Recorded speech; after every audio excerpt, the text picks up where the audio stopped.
இன்றைய புனிதர் ஆகஸ்ட் 28 புனித கருப்பரான மோசே. துறவி, குரு, துறவு தந்தை. பிறப்பு கிபி 330 எத்தியோப்பியா.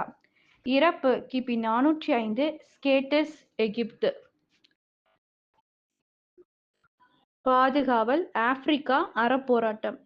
கருப்பரான புனிதர் மோசே அல்லது கொள்ளைக்காரரான மோசே என்று அழைக்கப்படும் இவர் 4வது நூற்றாண்டில் எகிப்து நாட்டில் வாழ்ந்து கடுந்தவம் செய்த துறவியும் கத்தோலிக்க குருவும் குறிப்பிடத்தக்க பாலைவன தந்தையருள் இவரும் ஒருவர் ஆவார்.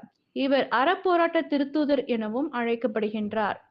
மோசே ஒரு எகிப்திய அரசு அதிகாரியின் பணியாளராக இருந்தவர்.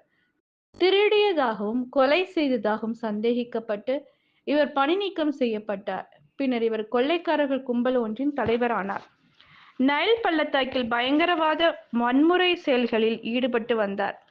இவர் வடிவில் மிக பெரியதாயும் ஆதிக்கம் செலுத்துபவராகவும் இருந்தார். ஒரு சமயம் கொள்ளை நடந்த சென்ற இடத்தில் ஒரு நாய் குரைத்ததால் மோசே தனது திட்டத்தினை நிறைவேற்ற இயலவில்லை.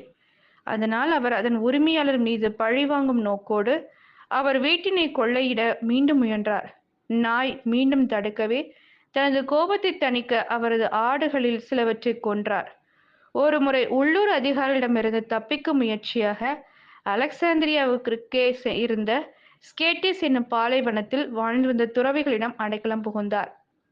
அங்கு இருந்த துறவியர் அர்ப்பண வாழ்வு, அவர்களின் அமைதி மற்றும் மன நிறைவு ஆகியவை மோசேவிடம் ஆழ்ந்த தாக்கத்தை ஏற்படுத்தியது. இதன் விளைவாக அவர் விரைவில் தனது பழைய வாழ்க்கையினை கைவிட்டு ஒரு கிறிஸ்தவராக திருமுழுக்கு பெற்று அத்துறவியருள் குழுவில் ஒரு துறவியாக இணைந்தார்.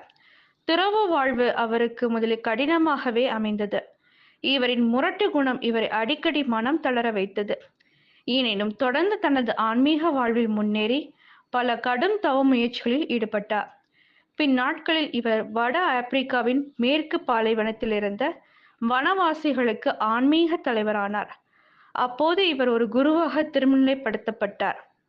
இவருக்கு 75 வயதான போது கிபி 405 ஆண்டு பெர்பாக்லின் என்ற ஒரு குழு மடத்தினை தாக்கி அதனை சூறையாட திட்டமிட்டிருப்பதாக இவருக்கு செய்தி வந்தது. இம்மடத்தில் இருந்த பிற துறவிகள் அவர்களை எதிர்த்து போராட விரும்பினாலும் இவர் அதற்கு அனுமதி வழங்கவில்லை. அம்மடத்தில் இருந்த 7 துறவிகளை தவிர மற்ற எல்லோரையும் பாதுகாப்பான இடத்திற்கு அனுப்பிவிட்டு படையெடுப்பாளர்களை கைவிரித்து வரவேற்றார். இவரும் இவருடன் மடத்தில் இருந்த 7வரும் அப்படை வீரர்களால் ஜூலை மாதம் 1ஆம் தேதி அன்று கொல்லப்பட்டனர். இவர் ஒரு மறைசாட்சியாக கருதப்படுகின்றார்.